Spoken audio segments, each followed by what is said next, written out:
আমরা তো অত সিনেমা, আমরা দর্শক, আমরা অত বুঝি না সিনেমা, বাট আমি যতদূর জানি এনারা কেউই প্রফেশনাল অ্যাক্টর নয়। তো এই যে একটা নিশ্চয়ই এর পেছনে একটা ওয়ার্কশপ আছে, বা এদেরকে করানোর জন্য আপনি কিভাবে উদ্বুদ্ধ করেন, বা কিভাবে আপনি তার প্রশিক্ষণ দেন, তার কিভাবে বোঝান ক্যারেক্টার, প্রসেসটা কি, এটা আমার একটা জানার খুব ইচ্ছে।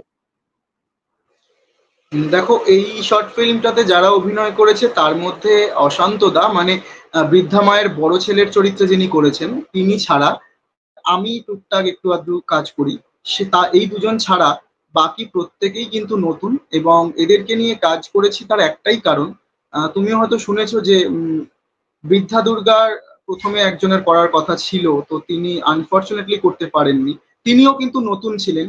এবার একটা বিষয় হচ্ছে, নতুনদেরকে নিয়ে কাজটা করলে আমার যেটা স্যাটিসফ্যাকশন আসে সেটা হচ্ছে তাদের থেকে না ন্যাচারাল অ্যাক্টিংটা আমি পাই, যেটা প্রফেশনালি যারা অ্যাক্টিং করে অনেক সময় একটু মেকি লাগে, বা অনেক সময় মনে হয় জোর করে করছে, একটু ড্রামাটিক চলে আসে ব্যাপারটা।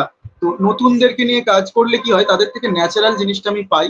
এবং তাদের পেছনে পরিশ্রম বলতে গেলে সেইভাবে আমি বলবো না যে খুব সময় দিতে হয়, তবে তারা যাদেরকেই আমি নিয়েছি, আমি খুব লাকি বলবো যে যাদেরকেই আমি কাস্টিং করি নতুনদেরকে, তারা খুব ডেডিকেটলি জিনিসটা শেখার চেষ্টা করে, এবং আমি কি চাইছি সেটা তারাও বুঝতে পারে, এবং তাদের থেকেও আমি তাদেরকে দিয়ে কি করানো যেতে পারে সেটাও আমার ওই শুটিং চলাকালীনই মাথায় চলে আসে।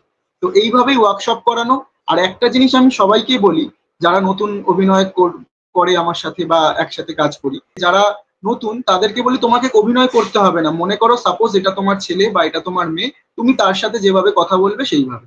এবার যদি পুরোনোদেরকে নিয়ে কাজ করি, তারা সেখানে কিছু ইম্প্রোভাইজেশন করতে গিয়ে কোথাও না কোথাও মনে হয় আমার যে একটু মেকি মেকি ব্যাপার হয়ে যাচ্ছে বা একটু ড্রামাটিক হয়ে যাচ্ছে। তো সেই ক্ষেত্রে নতুনরা দেন না কাজ করতে যেমন ভালোবাসি, তারা আমাকে সাকসেসও দিয়েছে। হ্যাঁ, আমি বলবো না একেবারে পুরো ঠিক, বাট তারা চেষ্টা করে।